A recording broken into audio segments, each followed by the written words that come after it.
মাননীয় স্পিকার, আপনি তো জানেন ভোলা আপনার নির্বাচনী এলাকা এবং ভোলা একটা উপকূলীয় দ্বীপ অঞ্চল।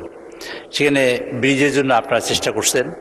পটুয়াখালী, ফেনী, বরগুনা এবং এই পিরোজপুর, এই দক্ষিণাঞ্চল, সাতক্ষীরা, খুলনা, বিশাল একটা দক্ষিণাঞ্চল। এখানে অর্থনীতি একটা বিশাল যোগান দিতে পারে। আমাদের মাননীয় প্রধানমন্ত্রী বলেছেন ব্লু ইকোনমির কথা।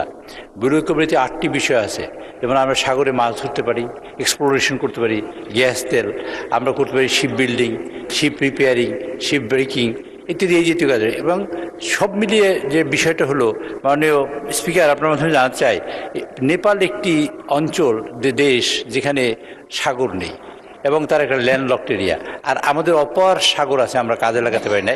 তার মধ্যেও এই উপকূলীয় অঞ্চলের মানুষ অত্যন্ত দুর্ভোগের শিকার হয়। সাইক্লোন, ঝড়ঝা যখন তৈরি হয়, এবং উপকূলীয় অঞ্চলের মানুষ প্রকারান্তরে সারা বাংলাদেশের মানুষের মধ্যে অত্যন্ত গরিব।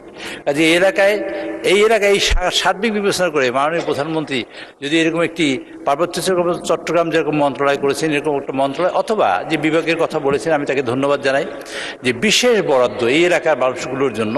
এবং উপকূলীয় অঞ্চল ইতিমধ্যেই কিন্তু উপকূলীয় অঞ্চলে একটা ঘোষণা করা হয়েছে এবং সেখানে আলাদা বরাদ্দ দেওয়া হয়। আমি মনে করতে চাই, আমি বলতে চাই মাননীয় প্রধানমন্ত্রীর কাছে, উপকূলীয় অঞ্চলে যারা আছেন সকল মাননীয় সংসদ সদস্যদের সমন্বয়ে অথবা সরকার যদি বিবেচনা করেন যে তাদের বরাদ্দ বেশি এবং উপকূলীয় অঞ্চলে তাদের যোগাযোগ ব্যবস্থা নিশ্চিত এবং তাদের সার্বিক উন্নয়নের লক্ষ্যে আর বর্ধিত কোনো কার্যক্রম তিনি গ্রহণ করবেন কিনা মাননীয় স্পিকার, এটা আমি জানতে চাই মাননীয় প্রধানমন্ত্রীর কাছে।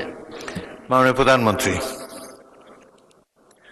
ধন্যবাদ মাননীয় স্পিকার, ধন্যবাদ মাননীয় সংসদ সদস্য আপনার সম্পূরক প্রশ্নের জন্য।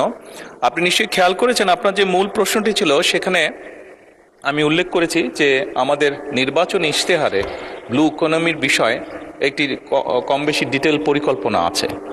বাংলাদেশের বৃহৎ একটি জনগোষ্ঠী সমুদ্র অঞ্চলগুলোতে বাস করছে।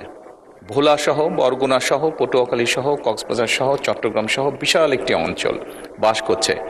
এবং খুব স্বাভাবিকভাবেই আমরা যদি এই ব্লু ইকোনমির বলতে যে সকল অর্থনীতি, যে সকল বিষয়গুলো এখানে আছে, সেগুলোকে যদি আস্তে আস্তে অর্থনৈতিক সম্ভাব্যতা বিবেচনা করে আমরা গড়ে তুলতে পারি, তাহলে অবশ্যই বহু মানুষের জীবনযাত্রার মান আমরা পাল্টাতে সক্ষম হব।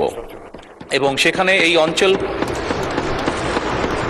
এবং এই বিশাল অঞ্চলকে ঘিরে বিশাল একটি অর্থনৈতিক অঞ্চল গড়ে উঠবে, যা সামগ্রিকভাবে দেশের অর্থনৈতিক একটি শক্তিশালী অবস্থানে নিয়ে যাবে অবশ্যই ইনশাআল্লাহ। এবং সেজন্যই এবং এই সকল বিষয় বিবেচনা করি আমরা আমাদের নির্বাচনী ইশতেহারে এই বিষয়টিকে অত্যন্ত গুরুত্বের সাথে তুলে ধরেছি এবং সরকারের বিভিন্ন মন্ত্রণালয় এরই ভিতরে ধীরে ধীরে পরিকল্পনাগুলো গ্রহণ করা শুরু করেছে। এটি যেহেতু একটি বিশাল বিষয়, সেই জন্য এটার ফল পেতে কিছু সময় লাগবে।